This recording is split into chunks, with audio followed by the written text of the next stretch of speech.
ஆனந்தி, முதலமைச்சர் விஜய் தன்னுடைய முதல் அமைச்சரவை கூட்டத்திலேயே ஒரு கின்னஸ் சாதனை செய்யும் அளவுக்கு பல விடயங்களை பேசியிருக்கிறார் என்ற தகவல் தற்போது வைரலாக பரவி கொண்டிருக்கிறது. வரவேற்பும் இருக்கிறது, விமர்சனமும் இருக்கிறது.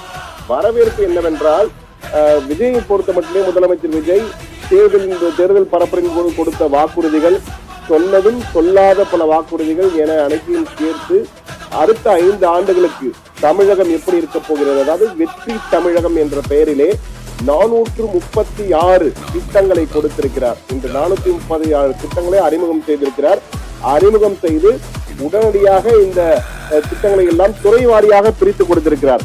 ஒவ்வொரு துறைக்கு, ஆதி திராவிட துறைக்கு 7 திட்டம், வேளாண் உழவர் நலனுக்கு 27 திட்டம், கால்நடை, பால்வளம், மீனவர் நலன் ஆகிய 3 தொழில் சேர்ந்து 27 திட்டம், அதே போன்று உள்துறை, மதுவிலக்கு மற்றும் ஆயத்தீர்வை 30 திட்டங்கள், 30 திட்டங்களை அறிவித்திருக்கிறார். அதே போல 37 என்று பார்த்தால் தொழில், முதலீட்டு, ஊக்குவிப்பு, வர்த்தகம் ஆகியவற்றிற்கு 37 திட்டங்கள் என ஒரு துறை வாரியாக ஒவ்வொரு அமைச்சருக்கும் 35 அமைச்சர்கள் முதலமைச்சரையும் சேர்த்து, ஆனால் மொத்தமாக தமிழக அரசின் கீழ் 40 துறைகள் வருகின்றன.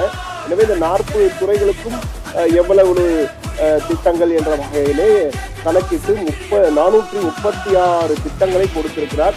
இந்த 436 திட்டங்களையும் அறிமுகம் செய்த விஜய் இதை அந்தந்த துறை அமைச்சர்கள் எத்தனை ஒதுக்கியிருக்காரோ அந்தந்த துறை அமைச்சர்கள் அது தொடர்பாக ஆலோசித்து விரைவில் முதலமைச்சரிடம் ஒப்புதல் பெற வேண்டும். ஒப்புதல் பெற்ற பிறகு அதை செயல்முறைப்படுத்த வேண்டும், நடைமுறைக்கு கொண்டு வர வேண்டும் என்ற வகையிலே உத்தரவு போட்டிருக்கிறார். எனவே இது இன்று காலை அமைச்சரவை கூட்டம் என்பது காலை 10:05 மணிக்கு கூடியது. 11:20 மணி வரை, 11:20 மணி, அதாவது கிட்டத்தட்ட 1 மணி 15 நிமிடங்களுக்கு 75 நிமிடங்கள் தான் நடைபெற்றது. அது எப்படி விமர்சனம் செய்யப்படுகிறது என்றால், 75 நிமிடங்களில் 436 திட்டங்களை ஆலோசித்து முடிவெடுத்திருக்கிறார்கள்.